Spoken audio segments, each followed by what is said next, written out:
اور آپ نے سنا کہ خیبر کے محاصرے کے موقع پر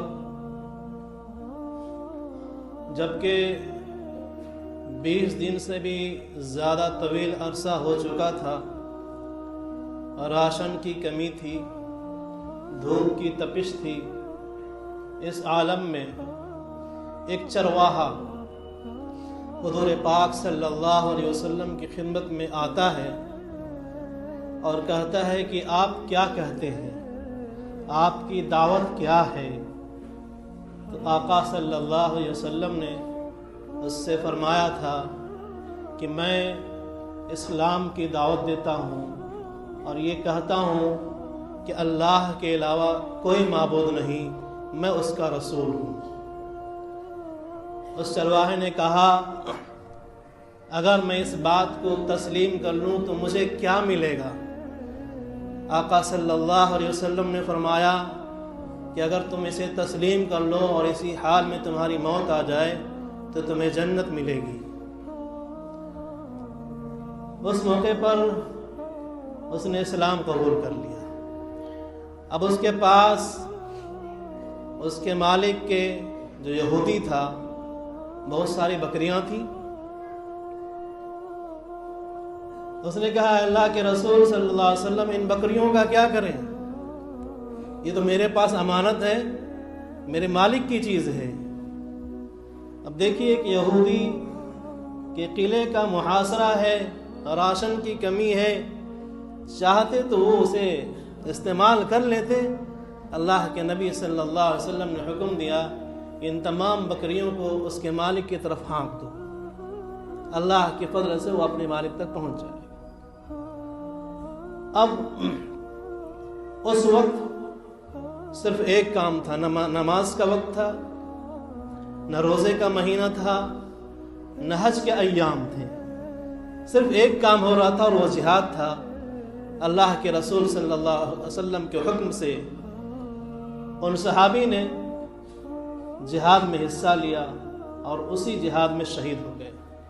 یہ واحد صحابی ہیں جسے دنیا اسود راعی کے نام سے جانتی ہے، کہ جنہوں نے روئے زمین پر ایک سجدہ تک ادا نہ کیا، لیکن اللہ نے وہ مقام دیا کہ دنیا کے قطب و ابطال بھی ان کے دھول تک نہیں پہنچ سکتے۔ اسلام قبول کیا، جہاد میں شامل ہوئے اور شہید ہو گئے۔ تو یہ امانت اسلام نے ہمیں سکھایا ہے کہ مومن ہوتا ہے وہ امانت دار ہوتا ہے۔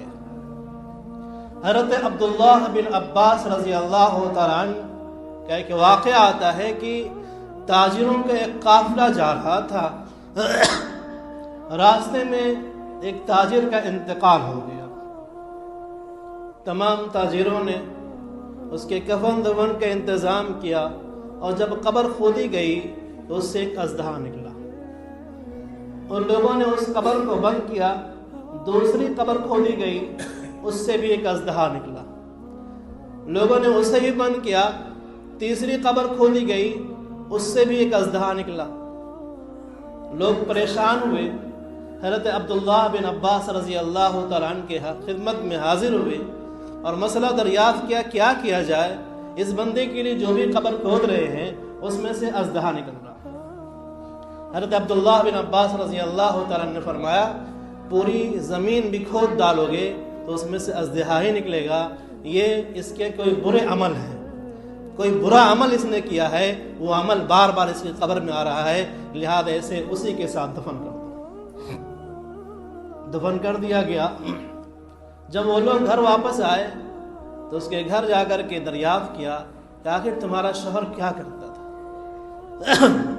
اس کی بیوی نے کہا میرا شوہر امانت میں خیانت کیا کرتا تھا، اس کے پاس غلہ آیا کرتا تھا اور اس غلے کی بوری کھول کر کے بیچ سے کچھ غلہ نکال لیتا تھا اور اس میں بھوسی بھر دیا کرتا تھا اور پھر بوری کو سی دیا کرتا تھا اور بیچ دیا کرتا تھا۔ تاجروں نے کہا یہ اسی امانت میں خیانت کا نتیجہ ہے جو قبر میں اژدہا کی شکل میں وارد ہوا۔ تو اللہ تبارک و تعالی کبھی کبھی دنیا میں دکھلا دیتا ہے انسانوں کے اعمال کے نتیجے۔ اسی طرح امانت کیا چیز ہے، امانت کی ادائیگی کا احترام اللہ نے حکم دیا ہے، ان اللہ یامرکم ان تؤدوا الامانات الی اہلھا۔ حضرت شعیب علیہ نبی علیہ السلام اپنی قوم سے کہتے ہیں، اپنی قوم کو مخاطب کرتے ہیں کہ اے میری قوم، اوفوا الکیل والمیزان بالقسط، کہ ناپ تول میں اعتدال کے ساتھ، انصاف کے ساتھ کیا کرو، اس میں کمی بیشی نہ کیا کرو، ولا تبخسوا الناس اشیاءهم ولا تعثوا فی الارض مفسدین، کہ لوگوں کے مال کو کم نہ کیا کرو اور اس طرح کمی کر کے تم روئے زمین پر فساد نہ مچایا کرو۔ قوم نے کہا یا شعیب اصلاۃک تأمرک ان نترک، کیا تمہاری نماز اس بات کا ہمیں حکم دیتی ہے کہ ہم اپنے آبا و اجداد کے طریقے کو چھوڑ دیں اور ہم اپنا نقصان کر لیں؟ تم تو بڑے بھولے معلوم ہوتے ہو، ہم تو نہیں چھوڑنے والے۔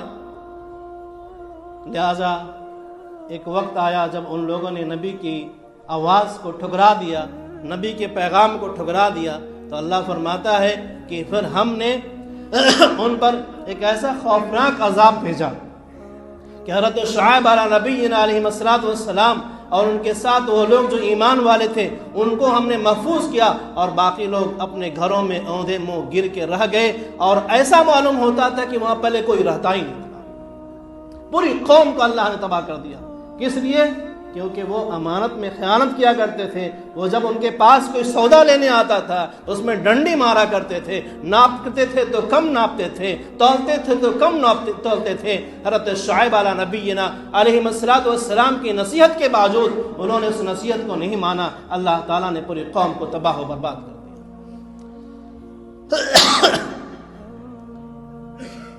بہت ساری ایسی چیزیں ہیں جس طرح سے پیسے کے معاملے میں، ضروریات کے معاملے میں امانت ہے، اسی طرح اور بھی ایسے معاملات ہیں جن کو ہم امانت سمجھتے ہی نہیں، جس کو ہم امانت سمجھتے ہی نہیں۔ مثال کے طور پر کوئی مزدور ہے اور وہ کسی کے یہاں مزدوری کر رہا ہے، اس کا ٹائم فکس ہے کہ تمہیں 5 گھنٹہ مزدوری کرنا ہے، اور اس نے اسے قبول کر لیا، اس کی اجرت طے کر دی۔ اب اگر اس 5 گھنٹے میں وہ ڈنڈی مارتا ہے، وہ 5 گھنٹہ کام نہیں کرتا ہے، وہ کام کے بہانے بیٹھ کر کے اپنے کچھ گپے اڑاتا ہے، کہیں بہانے سے چلا جاتا ہے، کچھ الگ کام کرتا ہے، تو یاد رکھیے گا وہ 5 گھنٹے کا جو وہ وظیفہ لے گا، جو وہ تنخواہ لے گا، جو وہ مزدوری لے گا، اس میں سے جتنے کام وہ نہیں کیے جتنے گھنٹے، اس گھنٹے کی کمائی اس کے لیے حرام ہو جائے گی۔ بہت سارے ایسے نوکری پیشہ لوگ ہیں جو جاتے ہیں اور صرف حاضری بنا کر کے چلے آتے ہیں، اور اس دن کی وہ مزدوری لیتے ہیں، اس دن کی وہ مزدوری مشکوک ہوئی، ان کے لیے وہ حرام ہو گیا۔ اسی طرح سے بعض مزدور ایسے ہوتے ہیں کہ جو بیچارے مجبور ہوتے ہیں، وہ کام کی تلاش میں ہوتے ہیں، مالک ان کے ساتھ زیادتی کرتا ہے، ان کی مجبوری کا فائدہ اٹھاتا ہے کہ تم ہمارے یہاں دن بھر کام کرو، ہم تمہیں اتنی مزدوری دیں گے، کم مزدوری اس کے لیے طے کرتے ہیں، تو اس کی مجبوری کا فائدہ اٹھاتے ہیں۔ 500 روپے مزدوری ہے، اسے 300 روپے میں، 400 روپے میں اس کی مجبوری کا فائدہ اٹھا کر کے کام کرتے ہیں۔ یہ بھی اس کے ساتھ خیانت نہیں کرنا چاہیے۔ جس کا جو حق ہے اسے دینا چاہیے، جس کی جو ذمہ داری اسے پورا کرنا چاہیے۔ اور اللہ کے نبی صلی اللہ علیہ وسلم نے فرمایا کہ قیامت کی نشانی میں سے ایک نشانی یہ بھی ہے کہ امانتیں نااہلوں کو سپرد کر دی جائیں گی، جو اس کے اہل نہیں ہوں گے، نااہل ہوں گے۔ آج کے معاملات دیکھ لیجئے، نااہل کیسے؟ بہت ساری ذمہ داریاں ہوتی ہیں، اسکول کی نوکری ہوتی ہے، مدرسے کی خدمت ہوتی ہے، مساجد کی خدمت ہوتی ہے، اس میں بھی کیا ہوتا ہے؟ اپنے جو عزیز ہوتے ہیں، اپنے جو رشتہ دار ہوتے ہیں، چاہے ان میں اہلیت ہو یا نہ ہو، وہ ذمہ داری ہم ان کے سپرد کر دیتے ہیں۔ یہ ذمہ داری ان کے پاس امانت تھی جو نااہلوں کو سپرد کیا گیا۔ سلیمان بن عبد الملک، خلیفہ سلیمان بن عبد الملک کہ جب آخری وقت آیا تو اس نے رجا بن حیوہ سے کہا کہ میرے بچوں کو لے کر کے میرے سامنے آؤ، میں اپنے بعد خلیفہ نامزد کرنا چاہتا ہوں۔ جب اس کے بچے کپڑے پہنا کر کے اور تلواریں ٹانگ کر کے ان کے سامنے لائے گئے تو دیکھ کر کے سلیمان بن عبد الملک افسوس کرتا ہے کہ میرے بچے بہت چھوٹے ہیں، ابھی یہ اپنے کپڑے بھی سنبھال نہیں سکتے، یہ ابھی اپنی تلواریں بھی سنبھال نہیں سکتے، خوش نصیب ہو جس کے بچے نوجوان۔ اور اس کے بعد رجا بن حیوہ کو بلاتا ہے اور کہتا ہے کہ میرے بچے تو ابھی نااہل ہیں، بڑے چھوٹے ہیں، یہ حکومت کی ذمہ داری کو نہیں نبھا سکتے، یہ خلافت کی ذمہ داری کو نہیں سنبھال سکتے، لہٰذا یہ ہمارے اور تمہارے بیچ کا معاملہ ہے، میں تم سے مشورہ کرتا ہوں کہ میں اپنے بعد خلیفہ عمر بن عبد العزیز رحمۃ اللہ علیہ کے سپرد کرنا چاہتا ہوں، جو ان کے بھتیجا تھے۔ یہ راز میں رہے، عمر بن عبد العزیز کو بھی پتہ نہ چلے کہ ان کو خلیفہ نامزد کیا گیا، تحریری شکل میں تیار ہو گیا۔ جب بالکل آخری وقت آیا تو سلیمان بن عبد الملک نے کہا کہ اعلان کرو، سارے لوگ اس بات پر بیعت کریں کہ جس کو میں نے خلیفہ نامزد کیا ہے اسے خلیفہ مانیں گے، نام ظاہر نہیں کرنا۔ رجا بن حیوہ نے اعلان کیا، سارے لوگ جمع ہوئے، کہا خلیفہ نے اپنے بعد ایک خلیفہ نامزد کر دیا ہے، کیا آپ تمام لوگ اس نام پر بیعت کرتے ہیں؟ لوگوں نے خلیفہ کے بات پر آمنا و صدقنا، سر تسلیم خم کیا اور کہا کہ جو خلیفہ نے خلیفہ مقرر کر دیا ہے ہم اس پر بیعت کرتے ہیں۔ اب جب خلیفہ کا انتقال ہو گیا، سلیمان بن عبد الملک کا انتقال ہو گیا، عمر بن عبد العزیز رحمۃ اللہ علیہ ساتھ ساتھ رجا بن حیوہ کے آتے ہیں تو اسے بولتے ہیں، حالانکہ زندگی میں بول چکے تھے کہ دیکھو اگر خلیفہ میرا نام پیش کرے تو منع کر دینا۔ اور جب ان کا انتقال ہوا تو رجا بن حیوہ ڈھونڈنے لگے کہ عمر بن عبد العزیز کہاں ہے، ڈھونڈتے ڈھونڈتے پہنچے تو یہ مسجد کے ایک کونا میں بیٹھے ہوئے تھے۔ آپ ان کے پاس گئے کہ امیر المومنین ممبر پر تشریف لے چلیے۔ حضرت عمر بن عبد العزیز رحمۃ اللہ علیہ چوک جاتے ہیں کہ میں اس کا اہل نہیں ہوں، مجھے امیر نہ بنایا جائے۔ کہا کہ اب آپ قوم کو الجھن میں نہ ڈالیے، خلیفہ نے آپ کا نام تجویز کیا ہے، آپ کو اپنے بعد خلیفہ نامزد کیا ہے، ممبر پر تشریف لے چلیے۔ لہذا انہیں ممبر پہ لے جایا گیا اور یہ اعلان کیا گیا کہ آج کے بعد سے خلافت کی امور عمر بن عبد العزیز رحمۃ اللہ علیہ دیکھیں گے۔ پھر عمر بن عبد العزیز رحمۃ اللہ علیہ نے خلافت کی ذمہ داری سنبھالنے کے بعد اس طرح سے خلافت کی ذمہ داری کو ادا کیا، اس طرح سے خلافت کی ذمہ داری کو ادا کیا کہ لوگوں نے یہ یاد تازہ کر دی کہ لگتا ہے کہ ایسا دور ہے کہ عمر بن خطاب حکومت کر رہے ہیں۔ اسی لیے عمر بن عبد العزیز رحمۃ اللہ علیہ کو 5واں خلیفہ کہا جاتا ہے۔ تو ہمیں امانت میں اگر خیانت نہ کریں اور امانت اہل کو، ذمہ دار کو، جس کے اندر اہلیت ہو، قابلیت ہو، صلاحیت ہو، اس کو سونپیں تو انشاءاللہ اس کا بڑا نفع ہوتا ہے۔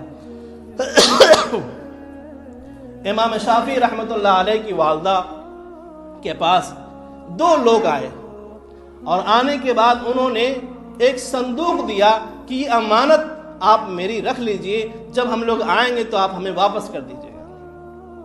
امام شافعی رحمۃ اللہ علیہ اس وقت 6-7 سال کی عمر کے تھے اور مدرسے میں پڑھا کرتے تھے۔ کچھ دنوں کے بعد اس میں سے ایک بندہ امام شافعی رحمۃ اللہ علیہ کی والدہ کے پاس آیا اور کہا ہم نے جو آپ کو بکسہ دیا تھا، صندوق دیا تھا، وہ ہمیں واپس کر دیجیے۔ انہوں نے واپس کر دیا۔ دوسرے دن دوسرا بندہ آیا، کہا کہ ہم نے جو آپ کو صندوق دیا تھا وہ واپس کر دیجیے۔ انہوں نے کہا میں تو کل دوسرا بندہ آیا تو اس کو میں دے چکی ہوں، اب تو میرے پاس کوئی صندوق نہیں ہے۔ اس نے کہا ہم نے کہا تھا نا کہ جب تک دونوں نہیں آئے آپ صندوق نہیں دیجیے گا، آپ نے اسے کیوں دے دیا؟ کہا بات تو یہی ہے، اب پریشان ہو۔ اتنے میں امام شافعی رحمۃ اللہ علیہ چھٹی ہوئی ہے، گھر تشریف لائے۔ فقیہ جو ہوتا ہے نا، اللہ اس کا دماغ بہت اعلیٰ دیتا ہے۔ آئے دیکھا ماں پریشان ہے، کہا والدہ کیا بات ہے، کیوں پریشان؟ کہا بیٹا بات یہ ہے کہ 2 لوگ کچھ دنوں پہلے آئے تھے اور ایک صندوق میرے پاس امانت رکھی تھی، اس میں سے کل ایک بندہ آیا اور صندوق مانگا، میں نے دے دیا۔ آج دوسرا بندہ آیا ہے، وہ بھی صندوق مانگ رہا ہے، میں تو پہلے دے چکی ہوں، وعدہ یہ ہوا تھا کہ دونوں آئیں گے تب ملے گا۔ کہا گھبرانے کی بات نہیں، میں بات کرتا ہوں۔ وہ گئے دوسرے بندے کے پاس اور کہا ایسا کرو تم دونوں لوگ اس پہلے بندے کو بھی لے کر کے آؤ، تمہارا صندوق مل جائے گا۔ اصل میں ان دونوں کی سیٹنگ تھی کہ تم پہلے جا کے لے لینا، تو کہا تم دونوں لوگ آ جاؤ، ہم صندوق دے دیں گے۔ ان لے کر کے آ رہا کیونکہ پہلے بھاگا ہوا ہے۔ تو اس طرح سے فقاہت ہوتی ہے۔ مغیرہ بن شعبہ رضی اللہ تعالیٰ عنہ، جلیل القدر صحابی، عمر بن خطاب رضی اللہ تعالیٰ عنہ نے بحرین کا گورنر بنایا انہیں، لیکن دینی معاملات میں تھوڑا سخت تھے، جس کی وجہ سے لوگوں کو تکلیف ہوا کرتی ہے۔ تو لوگوں نے پلاننگ کی کہ کوئی ایسا ہیلہ لگایا جائے کہ ان کی خلافت، ان کی گورنری ختم ہو جائے۔ لیکن اگر ہیلہ خراب ہوا تو عمر بن خطاب ایسے آدمی کہ پھر دوبارہ گورنر بنا دیں گے، تو ایسا ہیلہ کیا جائے کہ دوبارہ گورنر بن کر کے آئے ہی نہ۔ تو ایک سردار نے کہا میرے پاس ایک ترکیب ہے۔ کہا کیا؟ کہا کہ تم سب لوگ جو ہے میرے پاس درہم دینار جمع کرو، 1,00,000 درہم جمع کرو۔ میں وہ 1,00,000 درہم لے کر کے عمر بن خطاب کے پاس جاؤں گا اور کہوں گا کہ دیکھیے مغیرہ بن شعبہ رضی اللہ تعالیٰ عنہ نے بیت المال میں خیانت کیا ہے اور انہوں نے 1,00,000 درہم جو چرا کر کے میرے پاس جمع کیا ہے۔ اس طرح ان کی گورنری بھی ختم ہو جائے گی اور پھر دوبارہ وہ گورنر ہی بن پائیں گے۔ ایسے لوگ ہوتے ہیں خرافاتی۔ لہذا ان لوگوں نے جمع کر دیا 1,00,000 درہم، یہ لے کر کے پہنچ گئے عمر بن خطاب رضی اللہ تعالیٰ عنہ کے پاس اور کہا کہ امیر المومنین، آپ نے جس بندے کو ہمارا گورنر مقرر کیا ہے وہ بیت المال میں خیانت کا مرتکب ہوا ہے، اور دیکھیے اس نے 1,00,000 درہم میرے پاس جمع کیا ہے۔ اچھا، بلایا جائے مغیرہ بن شعبہ رضی اللہ تعالیٰ عنہ۔ بلایا گیا، کہا دیکھو یہ بندہ کیا کر رہا ہے، اس کا جواب دو۔ اس نے کہا کہ آپ نے 1,00,000 درہم میرے پاس جمع کیا تھا، بیت المال سے ہی میرے پاس ہے۔ کہا نہیں امیر المومنین، یہ جھوٹ کہتا ہے، میں نے اس کے پاس 2,00,000 درہم جمع کیے تھے، 2,00,000 درہم جمع کیے تھے۔ عمر بن خطاب رضی اللہ عنہ کہا کیوں جمع کیا تھا؟ کہا بال بچوں کے لیے جمع کیا تھا۔ کہا کہ اب 1,00,000 درہم اور کہاں لے کے آؤ، 1,00,000 درہم اور کہاں لے کر کے آؤ؟ تب وہ شرمندہ ہو گیا اور کہا امیر المومنین کوئی درہم انہوں نے جمع نہیں کیا ہے، یہ تو ایک پلاننگ کے تحت میں آیا تھا تاکہ ان کو گورنر سے معزولی کر دے۔ تو اللہ تبارک و تعالیٰ کسی کسی کو بصیرت دیتے ہیں کہ کس طرح سے جھوٹوں کا جھوٹ فاش کیا جائے۔ تو ایسے لوگ بھی ہوتے ہیں جو اپنی دماغ کچھ اور چلتے ہیں، اور اللہ تبارک و تعالیٰ اللہ والوں کو دماغ کچھ اور دیتا ہے۔ ایک واقعے پر میں اپنی بات ختم کرتا ہوں۔ ایک خان صاحب تھے ہمارے پڑوسی ملک میں، بڑے پرہیزگار، بڑے نمازی، ہمارے تاجر لوگ ہیں نا، سنے غور سے، بڑے نمازی، روزے کے بھی اہتمام کرنے والے، اور ان کی دکان تھی ہارڈ ویئر کی۔ تو جب کسٹمر نہیں رہتا تو خالی وقت میں قرآن نکال کر کے تلاوت کرنے لگ جاتے تھے۔ پڑوس میں ایک ڈاکٹر صاحب تھے، ان کی ان حرکتوں سے بڑے متاثر ہوئے، کیا بندہ ہے، چہرے پہ داڑھی ہے، نماز کی پابندی ہے، روزے کا اہتمام ہے، کسٹمر نہیں ہے تو قرآن کی تلاوت ہے، ذکر و اذکار سے زبان رب اللسان ہے، کتنا پاکیزہ انسان ہے۔ لہذا وہ انہوں نے جب گھر بنایا تو ساری چیزیں جو اس کی دکان سے لی، لیکن سامان لینے کے بعد کچھ ہی دنوں کے بعد وہ سامان خراب ہونے لگے۔ جب معلوم کیا تو معلوم چلا کہ خان صاحب ہمیشہ ڈنڈی مارتے ہیں، 2 نمبر کا سامان دیتے ہیں اور 1 نمبر سے بھی ڈبل پیسہ لیتے ہیں۔ بڑا پریشان ہوا ڈاکٹر صاحب، یہ تو ان پر ہم اندھی تقلید کرتے تھے، تم اعتماد کیا تم کہ اتنے اچھے بزرگ داڑھی والے اور پورے پوشاک والے اور نماز کا اہتمام کرنے والے، روزے کا اہتمام کرنے والے، قرآن کی تلاوت کرنے والے، یہ بھی ایسا کر سکتے ہیں۔ کچھ دنوں کے بعد ایک پائپ کی ضرورت پڑی انہیں، تو اس دکان کے بجائے دوسری دکان میں گئے اور اس پائپ کی قیمت معلوم کی۔ پھر اسی کمپنی کا آ کر کے خان صاحب کے پاس معلوم کیا کہ بھائی ہمیں یہ پائپ کی، اس کمپنی کے پائپ کی ضرورت ہے، کیا قیمت ہے؟ تو جب انہوں نے بتایا تو پہلی دکان کے بنسبت خان صاحب کی قیمت ڈبل سے بھی زیادہ۔ تو وہ سمجھ گئے اور پھر وہاں سے کترا کر کے نکلے اور دوسری دکان سے سامان لیا اور اپنے گھر کا کام کروایا۔ کہتے ہیں کہ اب میں ان سے نظریں چرانے لگا اور بس دور ہی دور سلام علیکم سلام بس۔ کچھ دنوں کے بعد خبر آئی کہ خان صاحب بیمار ہیں۔ میں ان کے گھر عیادت کرنے کے لیے گیا تو بھائیوں نے بتایا کہ ڈاکٹروں نے جواب دے دیا ہے ان کے دماغ میں ٹیومر ہو گیا ہے، لہذا ان کے گھر والے ان کے علاج کے لیے وہ ساری دکان کا سامان بیچ ڈالے، وہ دکان بک گئی، یہاں تک کہ سب بک گیا، لیکن ان کی جان کو صحت نہ ملی۔ اللہ تبارک و تعالیٰ نے اس دماغ میں ٹیومر پیدا کر دیا جس دماغ کا استعمال کر کے وہ لوگوں کو دھوکہ دیا کرتے تھے۔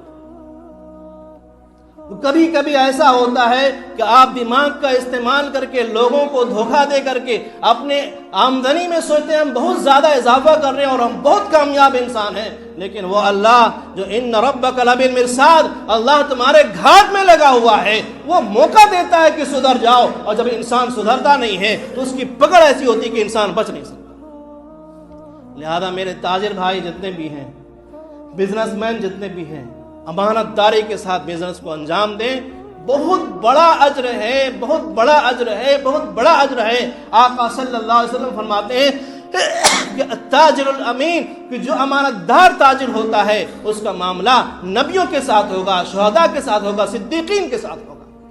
تو ہم اپنی تجارت کو امانت کے ساتھ انشاءاللہ قائم کریں گے تو دنیا میں بھی سرخرو ہوں گے اور آخرت میں بھی اللہ تبارک و تعالیٰ اپنے انعامات سے ہمیں سرفراز فرمائے گا۔ یہ چھوٹی سی باتیں تھیں اور بہت ہی ضروری اور مفید باتیں تھیں۔ آج کل بڑا ایک فیشن سے چل گیا ہے، جو جتنا زیادہ جس کو دھوکہ دیتا ہے دنیا کا اتنا کامیاب ترین انسان سمجھا جاتا ہے، اور جو جتنا دھوکہ دھڑی سے بچتا ہے سوچا جاتا ہے سب سے بڑا بیوقوف ہے۔ اللہ کے نبی صلی اللہ علیہ وسلم فرماتے ہیں من غش فلیس منا، جو دھوکہ دے گا وہ ہم میں سے نہیں ہوگا۔ خدا کے لیے دھوکہ دینا بند کر دیجئے اور صاف ستھرے مال کو لوگوں کے سامنے پیش کیجئے۔ یہ تجارت ہی تھی کہ سعودیہ سے لے کر کے جو لوگ نکلے تھے اور پوری دنیا میں چھائے تھے، لوگ مسلمانوں پر اعتماد کرتے تھے کہ سب کچھ کر سکتے ہیں، انسان کو دھوکہ نہیں دے سکتے ہیں۔ آج اگر وہی چیز ہم دہرا دیں تو انشاءاللہ جہاں پر بھی رہیں گے ہم دوسروں کے لیے فائدہ مند ہوں گے۔ جب دوسروں کے لیے فائدہ مند ہوں گے تو انشاءاللہ ہمارے نفع سے دوسرے لوگ نفع اٹھائیں گے اور پھر ہماری ضرورت وہاں کے لیے بن جائے گی۔ لوگ آج وہ بھگائے جا رہے ہیں، مسلمانوں کو بھگایا جا رہا ہے، مسلمانوں کے نام پہ بھگایا جا رہا ہے۔ یہ کیوں؟ کیونکہ ہم نقصان دہ بن رہے ہیں۔ جس دن ہم نفع بخش بن جائیں گے لوگوں کو ہماری ضرورت محسوس ہوگی کہ نہیں اسے نہیں بھگایا جا سکتا، یہ ہمارا ضرورت مند انسان ہے، یہ چلا جائے گا تو ہماری ضرورتیں پوری نہیں ہوں گی۔ لہذا ہم ضرورت کے وقت لوگوں کے کام آنے والے، نفع پہنچانے والے بنیں گے تو انشاءاللہ دنیا میں بھی سرخرو ہوں گے، آخرت میں بھی کامیابی ہمارا مقدر ہوگی۔ اللہ